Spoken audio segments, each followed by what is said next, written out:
एक बार और स्वागत है आप सभी का हमारे इस YouTube चैनल पे।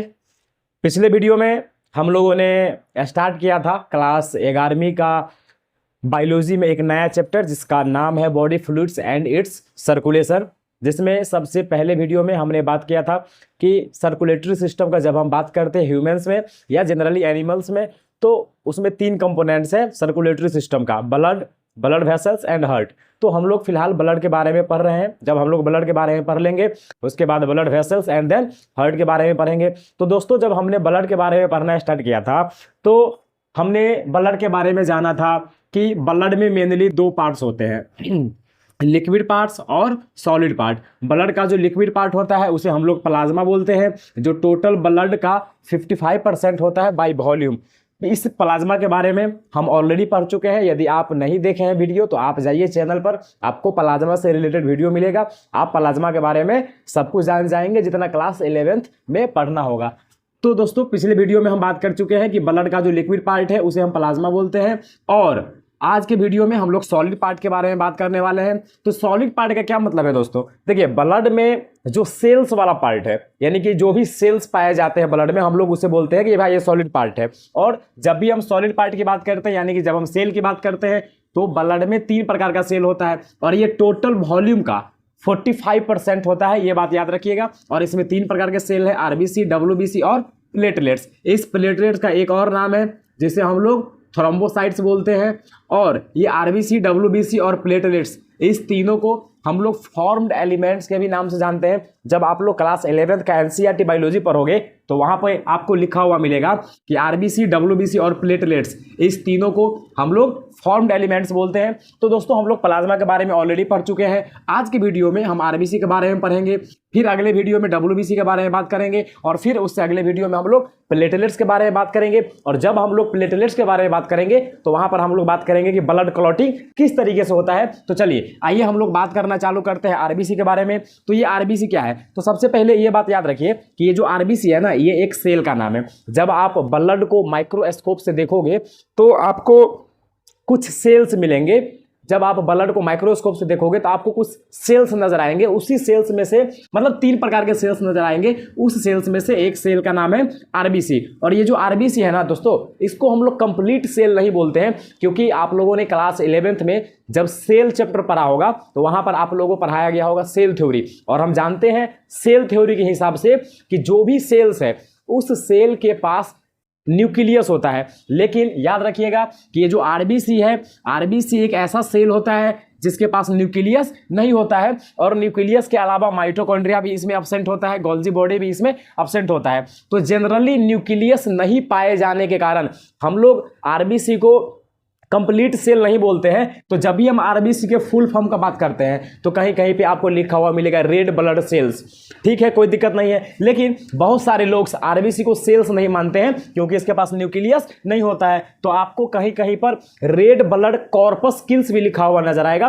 कॉर्पस्किल्स मतलब सिंपल कण, लाल रक्त कण, इस तरीके से आप कुछ हिंदी में बोल सकते हैं। तो आरबीसी का मतलब रेड ब्लड सेल्स भी, और यदि आपको सेल्स कहने का मन नहीं है तो आप रेड ब्लड कॉर्पस्किल्स भी बोल सकते हैं। हम थोड़ा आगे बात करेंगे कि आरबीसी में न्यूक्लियस नहीं पाया जाता है, इसका क्या फायदा है। आपको जान करके ये हैरानी होगी कि इसमें न्यूक्लियस नहीं पाए जाने का भी फायदा है। हम जस्ट 1 मिनट के बाद बात करेंगे। आइए आरबीसी के बारे में थोड़ा और जानने का प्रयास करते हैं। दोस्तों, यदि हम आरबीसी के कलर का बात करेंगे तो आरबीसी का कलर रेड होता है, क्योंकि आरबीसी में आयरन का बना हुआ एक प्रोटीन होता है जिसे हम लोग बोलते हैं हीमोग्लोबिन। और इस हीमोग्लोबिन के कारण आरबीसी का रंग लाल होता है। और आरबीसी की संख्या ब्लड में बहुत ही अधिक होती है, जिसके कारण ब्लड का रंग लाल होता है। तो जब आपसे पूछे ब्लड का रंग लाल क्यों है, तो आप बोल सकते हैं आरबीसी के कारण। और जब आरबीसी का रंग लाल क्यों है तो हीमोग्लोबिन के कारण। यानी कि हम डायरेक्ट बोल सकते हैं कि ब्लड का रंग लाल हीमोग्लोबिन के कारण होता है। तो ये बात याद रखिएगा,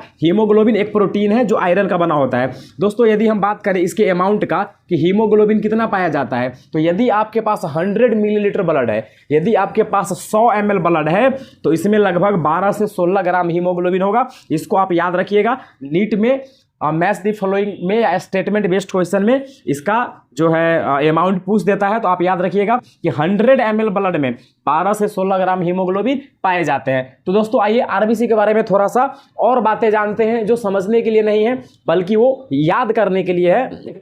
जो भी बातें मैं आपको बताऊंगा आरबीसी के बारे में आप उसे याद कर लेंगे। तो सबसे पहली बात कि आरबीसी का एक दूसरा नाम भी है दोस्तों, जिसे हम लोग इरिथ्रोसाइट्स बोलते हैं। तो आरबीसी का दूसरा नाम इरिथ्रोसाइट्स, हम लोग इसके फुल फॉर्म का भी बात कर चुके हैं। यदि हम आरबीसी के नंबर का बात करें, अभी मैंने आपको बताया कि आरबीसी लाल है हीमोग्लोबिन के कारण, और आरबीसी की संख्या बहुत अधिक होती है जिसके कारण ब्लड भी लाल होगा। तो आरबीसी की संख्या बहुत अधिक है, लेकिन कितनी तो आरबीसी का जो संख्या है वो 5 मिलियन से 5.5 मिलियन होता है 1 mm³ ब्लड में। तो ये याद रखना है, पर mm³ ब्लड में 5 से 5.5 मिलियन आरबीसी होते हैं। तो इस नंबर को आपको याद रखना है। यदि इसके हम शेप का बात करेंगे तो ये बाइकॉनकेव शेप होता है। देखिए दोस्तों, अब इसका भी एक फायदा है, आरबीसी का शेप बाइकॉनकेव है। इसका फायदा यह है कि बाइकॉनकेव शेप होने के कारण इसमें ज्यादा ऑक्सीजन आ पाता है ट्रांसपोर्टेशन के लिए। आप पढ़े होइएगा पिछले चैप्टर में कि आरबीसी का क्या काम है, ऑक्सीजन और कार्बन डाइऑक्साइड गैस को ट्रांसपोर्ट करना। तो जब इसका शेप बाइकॉनकेव है तो बाइकॉनकेव शेप होने की वजह से इसमें ज्यादा ऑक्सीजन आ पाता है और ज्यादा ऑक्सीजन का ट्रांसपोर्टेशन हो पाता है। तो ये बाइकॉनकेव शेप होने का फायदा है, याद रखिएगा। यदि हम बात करें कि ये कहां पर बनता है, तो यदि हम एडल्ट की बात करेंगे तो एडल्ट में आरबीसी बोन मैरो में बनता है। और यदि हम बात करें कि ये कहां पे डिस्ट्रॉय होता है, क्योंकि ये बना है तो डिस्ट्रॉय तो होगा, प्रत्येक सेल डिस्ट्रॉय होता है, कुछ नहीं भी होते हैं वो अलग बात है। तो सेल डिस्ट्रॉय होगा और ये डिस्ट्रॉय होता है एस्पिलिन में। अब एस्पिलिन में आरबीसी डिस्ट्रॉय होता है, इसलिए हम एस्पिलिन को ग्रेवयार्ड ऑफ आरबीसी बोलते हैं। ग्रेवयार्ड मतलब कब्रिस्तान, यानी कि जो आरबीसी है वो एस्पिलिन में मरता है। तो ये बात याद रखिएगा, आरबीसी बनेगा कहां, बोन मैरो में, डिस्ट्रॉय कहां होगा, एस्पिलिन में। एस्पिलिन को हिंदी में प्लीहा बोल देते हैं। यदि हम कलर का बात करेंगे तो जानते हैं आरबीसी का कलर रेड होता है हीमोग्लोबिन के कारण। यदि हम इसके लाइफ स्पेन का बात करें, लाइफ स्पेन मतलब ये कितने दिन तक जिंदा रहा, ये बना बोन मैरो में, मरा भी, तो बनने से और मरने के बीच का जो ड्यूरेशन है इसे हम बोलते हैं लाइफ स्पेन। तो लाइफ स्पेन इसका कितना होगा, 120 दिन। याद रखिएगा, इसमें समझने वाला कुछ बात नहीं है, सिर्फ याद रखने वाला बात है। तो इसका यदि लाइफ स्पेन का बात करें तो 120 दिन होता है। अब आइए थोड़ा सा हम इसके फंक्शन के बारे में बात करते हैं। तो जो आरबीसी है, आरबीसी का मेनली 2 काम है, अभी बोले हैं, ऑक्सीजन गैस का ट्रांसपोर्टेशन और कार्बन डाइऑक्साइड गैस का ट्रांसपोर्टेशन। आप पिछले चैप्टर में पढ़ चुके हैं कि ऑक्सीजन गैस का 97% ट्रांसपोर्टेशन हीमोग्लोबिन के द्वारा होता है, यानी कि आरबीसी के द्वारा होता है, और लगभग 25 से 30% कार्बन डाइऑक्साइड गैस का ट्रांसपोर्टेशन आरबीसी के द्वारा होता है। तो ये आरबीसी के बारे में इतना सारा बात था।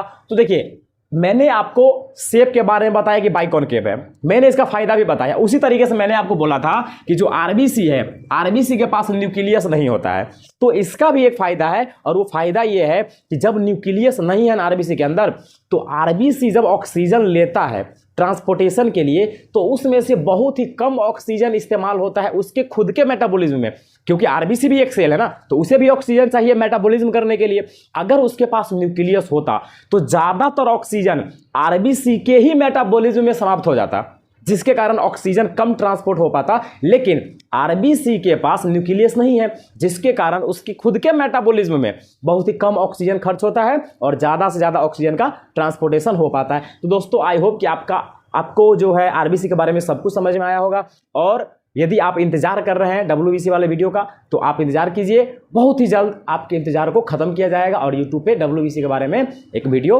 अपलोड किया जाएगा। और यदि आप नए हैं इस चैनल पर तो सब्सक्राइब कीजिए। बहुत बहुत धन्यवाद।